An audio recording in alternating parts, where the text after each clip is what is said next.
125 million years ago in northwestern China, a dinosaur laid down to sleep and never woke up.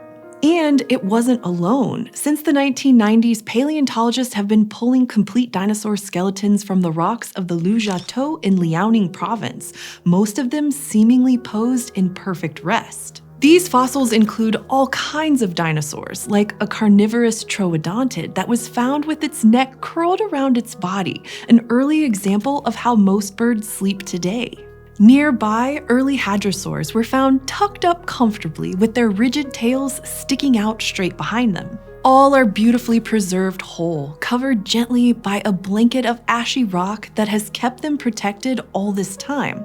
But not all the residents were dozing quite so peacefully. In 2023, a new set of fossils was described that reveals an early ceratopsian with a porcupine-like tail, Psittacosaurus, and a weasel-shaped early mammal, Raphinomymes, entombed together. The animals are entwined. The fingers of Raphinomymes are locked tightly around the dinosaur's jaw, and its teeth are sunk deep into the ribs of Psittacosaurus. This fossilized scene seems to capture a fight between a voracious mammal and its unlucky prey, covered and killed together in the middle of their engagement. Fossils like this tell us so much about extinct animals that we never would otherwise know, things like hunting technique or even normal body postures. And Lujiatun has often been compared to a famous archeological site, where behavior is also well preserved, the site of Pompeii, a town crystallized by a volcanic eruption almost 2,000 years ago.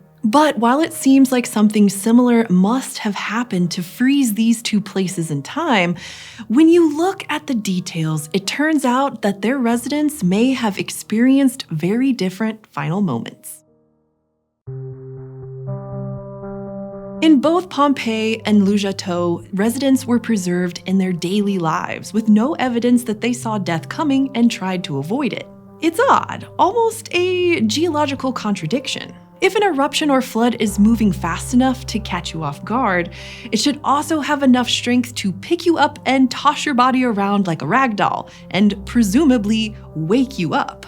If the eruption is so slow that it wouldn't disturb your body, you'd probably see it coming even if you couldn't outrun it. So in these two places, something caused instantaneous death, and then also preservation. This is exceptionally rare. And yet, some scientists actually think that the two events happened in different ways. Lujiatun's story started when China was splitting apart. To the east, a new Pacific plate was forming. Its birth was not easy for the existing plates, which got pushed and pulled in uncomfortable ways. The once stable continental rock began to thin and crumple, leading to valleys and lots of volcanoes. These volcanoes were similar to Mount Vesuvius, the volcano that would later kill the residents of Pompeii. In both cases, some of the magma was full of dissolved water and thick, viscous silica. And so instead of spewing slow-flowing lava, these volcanoes could explode in violent eruptions of ash. When these eruptions are big enough and the conditions are right, this ash can flow down a hillside in a superheated mixture of gas and rock, a lethal event known as a pyroclastic flow. These flows can reach speeds of more than 100 kilometers per hour and can travel many kilometers away from the original volcano. This is the exact sort of eruption that covered the residents of Pompeii. But in Lujiatun, the rocks point to something a little different. They seem to have originally been a pyroclastic flow, but one that was reshuffled a bit, with the rocks not quite in the right order, as if the ash had been laid down and then picked back up and moved again. This can happen many ways. If that pyroclastic flow hits a river, for example, or erupts through a glacier, or if a big rainstorm floods down upon loose ash. In any case, the result is the same, a volcanic mudslide known as a lahar. Lahars are also devastating. They can be hot or cold, and in steep areas can reach over 200 kilometers per hour. But there's one big difference between lahars and pyroclastic flows, and that is how they change as they slow down. By the time the pyroclastic flow from Mount Vesuvius traveled the roughly 8 kilometers to the town of Pompeii, it had lost some of its original density and thickness, becoming almost fluffy. It was still fast enough to cover a person, but light enough to not move their body. But lahars are much thicker than pyroclastic ash clouds, so thick that they're often described as concrete. They can slow down and become more liquid and gentle, but the problem still remains. A lahar that was fast enough to catch and kill a dinosaur without even waking it up would also have been powerful enough to fling that dinosaur downstream. So even if Lujiatun experienced one, that would only be a piece of the puzzle. And both the residents of Pompeii and the dinosaurs of Lujiatun were preserved quickly, as if the rocks took a snapshot of their lives. And the explanation for how that happened might be hidden in their body posture. The story is perhaps a bit simpler in Pompeii, or maybe we just know it better. After all, people were there to watch it happen and write about it. The pyroclastic flow hit the town in the morning, when most residents were awake.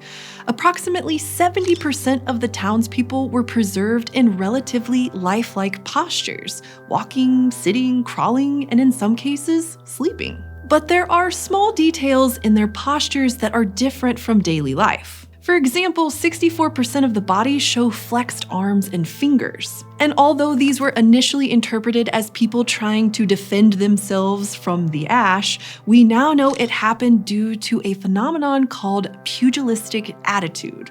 This is a positional change that occurs when muscles and tendons are rapidly dehydrated. The pyroclastic flow that hit Pompeii was so hot that it caused almost instantaneous death, frying people in place. The ash then settled around their bodies, which were covered in more rocks and ash as the eruption continued, eventually preserving the town in around 7 meters of sediment. But none of the dinosaurs in Lujiatun show pugilistic postures or any apparent reaction to their entombment. This has led some scientists to theorize that perhaps these dinosaurs were preserved in their burrows, which may have collapsed and killed them immediately. But that doesn't seem to explain all of the cases. Like one especially sad fossil shows a group of 24 juvenile Psittacosaurus. All of the babies' bodies are rotated slightly, as if they'd been pushed around by a weak current, something difficult to do inside of a burrow. So this fossil points to a lahar. And Rapinomamus also shows small signs it was moved by a current. Its back leg is trapped within the bent knee of the Psittacosaurus it was trying to eat, suggesting the two bodies were shifted slightly before their final preservation. Yet none of the sleeping dinosaurs show any signs of waking, and Rapinomamus seems to have been thoroughly enjoying its last meal. So how did they all miss the lahar? Well, it's possible that they were already dead. See, volcanoes can also have eruptions of pure gas, including CO2, which is odorless and invisible. CO2 is normally a safe component of our planet's atmosphere, but at high enough concentrations, it's deadly to breathe. It can cause unconsciousness almost instantaneously, then within a minute, respiratory arrest and death. And this is what some scientists think happened to many of the dinosaurs at Lujiatun, especially those that were preserved sleeping. They were killed by invisible gas almost instantly, as quickly as the residents of Pompeii, if not as dramatically. Then, before their bodies could collapse or rot, they were preserved in place by a slow-moving lahar. Now, excavations at Lujiatun continue with new discoveries each year. But one problem with Lujiatun dinosaurs is that they are often found by farmers and locals and excavated before paleontologists arrive.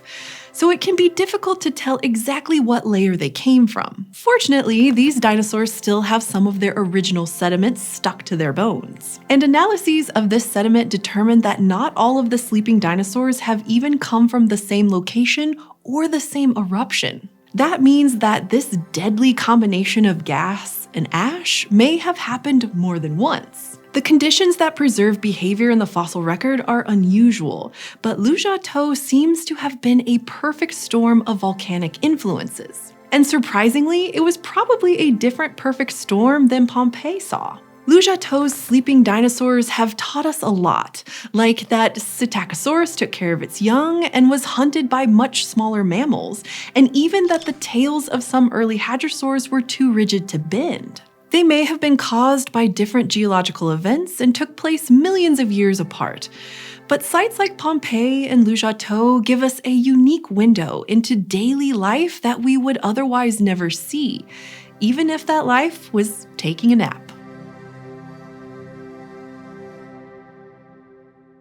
The Toba supervolcano was the biggest explosive eruption of the last 2.5 million years, and humans were around to see it, or at least feel its effects. But what were those effects? Find out in our episode How a Supervolcano Ignited an Evolutionary Debate. We gotta thank this month's kick-ash eontologists.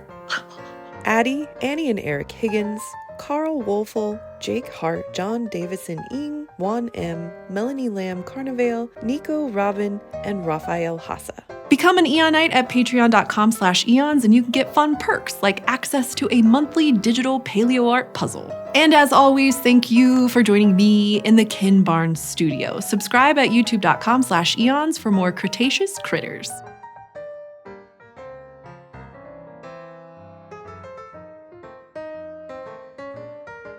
The pyroclastic flow that hit Pompeii was so hot that it caused almost instantaneous death, frying people in place.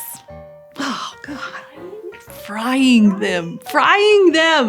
Instead of hot oil, it's hot ash. Ooh.